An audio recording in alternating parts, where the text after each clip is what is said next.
Bonsoir à tous, bienvenue dans cette édition du 15 janvier. Les titres: de la pédagogie par l'art, suite aux attentats contre Charlie Hebdo au lycée des Arènes.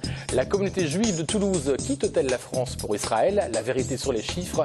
Et enfin, le marché Victor Hugo fera peau neuve à moindre coût.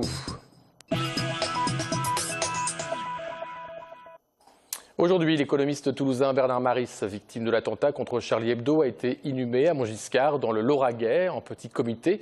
Certains universitaires toulousains étaient présents, ainsi que l'écrivain et ami Michel Houellebecq, Mathieu Gallet, le président de Radio France, et Jean-Pierre Bel, l'ancien président du Sénat, ont assisté à la cérémonie. Rappelons que Bernard Maris avait fait des chroniques sur notre chaîne TLT dans les années 90.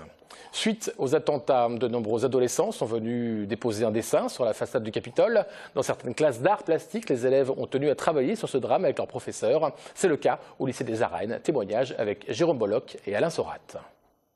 Une semaine après l'attentat perpétré à Charlie Hebdo, les dessins hommages trônent toujours sur le mur d'expression à l'extérieur de la classe d'art plastique. Jeudi dernier, sous le choc, les élèves de terminale, crayon à la main, ont exprimé leur immense émotion. Pour ma part, ce sont les trois là ici. Comme l'art plastique, en général, c'est un moment où on décompense un peu à la fin de la journée. C'était l'occasion d'exorciser un petit peu toutes ces émotions qu'on avait ressenties. Donc c'était directement le jeudi après l'attentat. Pour ma part, c'est des dessinateurs que j'aimais, que je connaissais depuis petite et tout, et j'étais vraiment touchée, que je lisais dans les journaux, leurs caricatures, tout ça. Donc ça m'a un peu...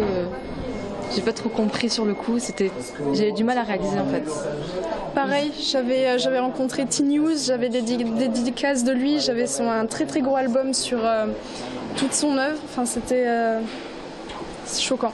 Il y a à la fois, si vous voulez, un enjeu presque thérapeutique, en quelque sorte, si vous voulez, par le dessin. Mais je dirais que ça va au-delà de ça. Je crois que le dessin, dans son irréductible, finalement, forme et la puissance même d'une pensée qui est justement une pensée sensible, si vous voulez.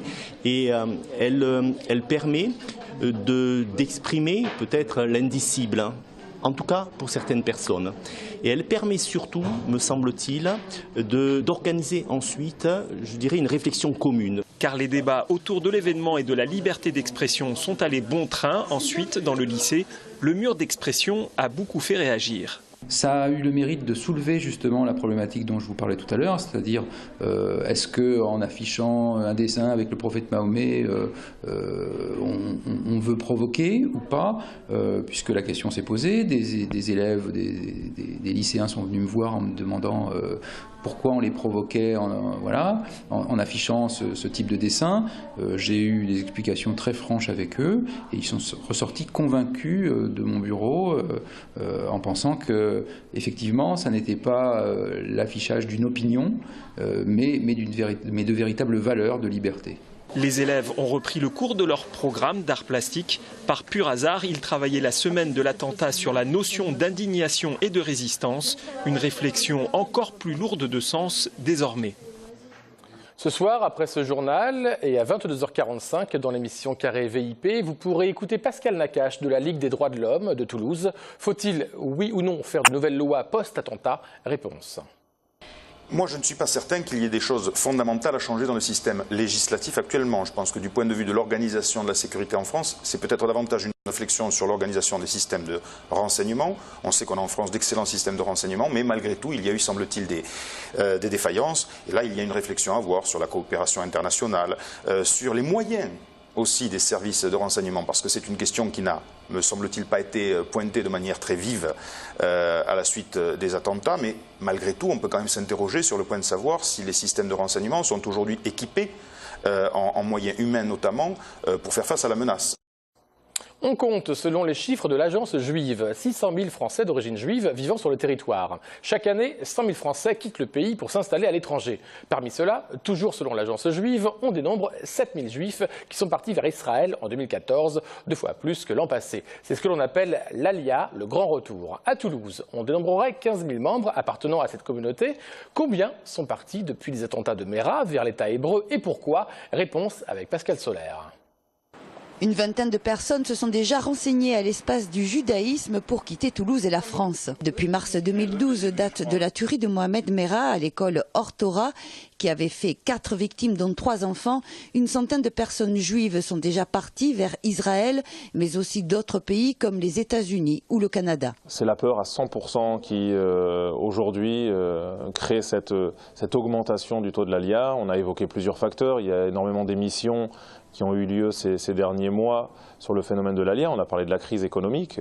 On ne peut pas faire l'impasse sur ce sujet. C'est un sujet qui a frappé de plein fouet tous les Français, quelle que soit leur confession, et y compris la population juive, qui se pose des questions aussi sur son avenir économique en France.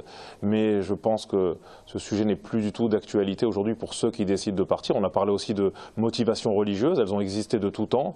Ce ne sont absolument plus ces motivations aujourd'hui qui créent une vague de départ chez les Juifs, mais c'est bien la peur, quitte à tout laisser, à laisser leur travail, à laisser une partie de leur famille, à laisser des conditions de vie avantageuses et à faire le saut dans l'inconnu. Les Juifs partant en Israël s'y sentent davantage en sécurité alors que le pays est le théâtre de nombreux attentats.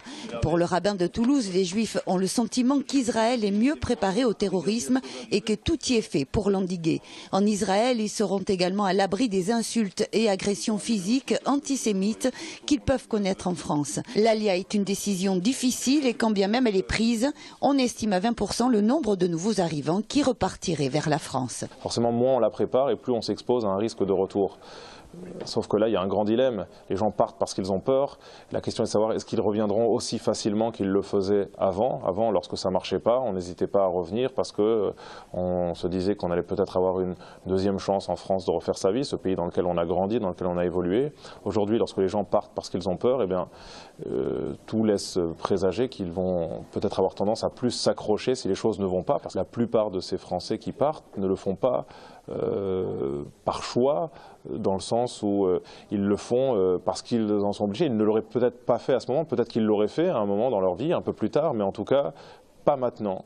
Ce sont des gens qui sont profondément attachés à ce pays, à cette culture, à ces valeurs, mais qui choisissent bien la sécurité, la prudence. Avant les attentats à Charlie Hebdo et l'hypercacher à Paris, Israël estimait à 10 000 le nombre de juifs français qui feraient leur alia en 2015, un chiffre qui pourrait bien être supérieur.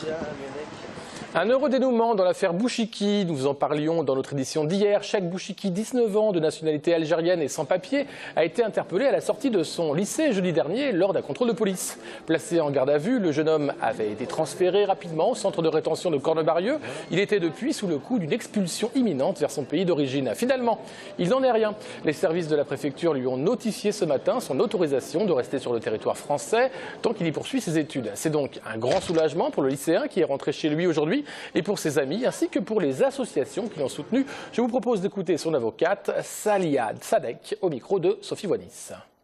Je pense qu'il a une bonne étoile au-dessus de sa tête et surtout il a beaucoup d'appui, beaucoup de soutien parmi ses camarades, parmi le réseau d'éducation sans frontières. Et il a un bon parrain, je pense aussi, au conseil régional, ce qui a permis de faire bouger les lignes très rapidement. L'administration a compris qu'on est en présence d'un jeune homme qui est entré en France à l'âge de 14 ans. Au mois de janvier 2009, s'il entame sa 6e année de scolarité plutôt, en France, imaginez tout ce que l'éducation nationale française a investi sur ce jeune homme. Imaginez ce que coûte une année de scolarisation donc, en France, et on l'aurait renvoyé au bout de 5 ans, 6 ans en Algérie pour faire quoi, où et avec quel point de chute. Donc je pense qu'il y a une réflexion là sur les conséquences de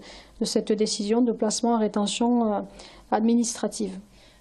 Qu'en est-il pour le marché parking Victor Hugo? Gros travaux ou petit lifting? Réponse avec Benjamin Bonte. Le marché Victor Hugo n'aura finalement pas de parking souterrain. En concertation avec les commerçants et riverains, la mairie de Toulouse a préféré abandonner son idée de départ. Au final, ce haut lieu de la gastronomie toulousaine sera simplement rénové. Le marché, la halle et le parking restent. Donc il y aura des aménagements au sein même du parking, où on pourra circuler d'un étage à l'autre avec une entrée, une sortie. une voie semi-piétonnisée à l'extérieur, autour de la place, et dans le style de ce qu'on peut retrouver rue Jean Suot, voilà, avec un aménagement semi-piétonnier. Le montant de ces travaux n'a pas encore été communiqué. Les rénovations devraient débuter en 2016 pour 18 mois. Et pour les commerçants, cette question reste au cœur des négociations. On va être associé bien entendu sur la durée et le phasage des travaux. Ça c'est le point primordial. Qu'on soit sûr que les travaux ne dépasseront pas les 18 mois comme ça paraît être le cas aujourd'hui. Avec une amplitude horaire des entreprises de manière justement on ne dépasse pas ce temps-là. Bon, on ne lâchera pas sur pas mal de choses. Mais en fait ce qui est bien déjà c'est que la ville est prête à travailler avec nous et on proposera des idées parce qu'on est quand même là tous les jours, du matin au soir dans ce quartier, on le connaît bien. Un compromis qui fait l'unanimité chez les 83 commerçants du marché Victor Hugo. Pour eux, pas besoin de déménager, c'est donc un risque en moins de perdre leur clientèle. Ce matin, Opidea, une société d'économie mixte d'aménagement de Toulouse Métropole, présentait ses vœux. On y a parlé des réalisations immobilières de 2014 et des projets pour 2015. Marlène Canal. Avec 40 millions d'euros de travaux, 9 programmes d'habitat représentant plus de 400 logements sur les grandes ZAC de Toulouse Métropole en 2014, l'activité immobilière de Toulouse s'est maintenue, et ce grâce à l'arrivée continue de près de 15 000 nouveaux Toulousains chaque année.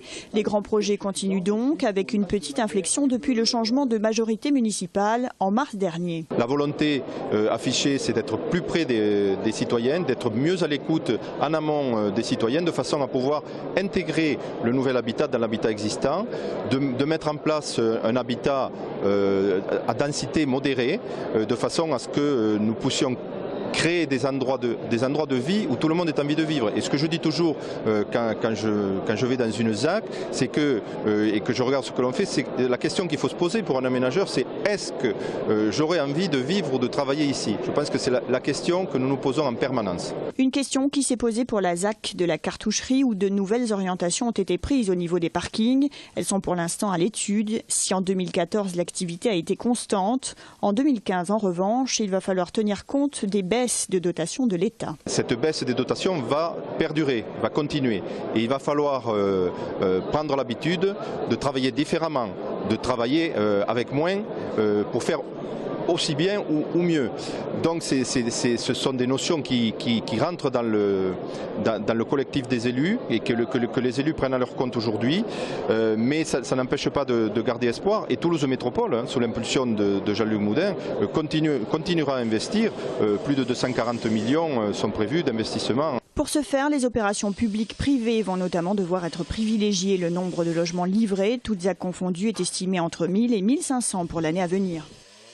Sport, les Toulousains sélectionnés pour l'équipe de France de rugby pour les 6 nations sont du Sautoir, qui devrait être le capitaine, Yoann Huget, Yoann Mastry, Yannick Nyanga et le retour de Louis Picamol. Voilà, merci à tous, très bonne soirée sur TLT et demain vous retrouvez François Gall à ma place.